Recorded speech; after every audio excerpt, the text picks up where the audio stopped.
खुलुमबाय। जों बयबो मिथिगौ दि थानसालि मस्जिद गिर्जाया अबंलावरिखौ आरज गाबग्रा न'।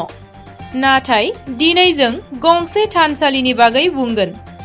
बे थानसालिया अबंलावरिखौ आरज गाबनायल' न' नङा, बेयाव बिजाब बाख्रिबो दंफायो। बे थानसालिया दङ कामरुप जिल्लानि रङिया महकुमानि बेन्दोङाव थानाय 1 नं केक'हाटी गामियाव। मुङा सिजौ बाथौ थानसालि। मिथिना मोननाय बादिब्ला दासिम बे बिजाब बाख्रियाव 30,000 रांनि बिजाबफोर दं। गाव गोसो बायदियै बेवहाय थांनानै बिजाब फरायनो हायो।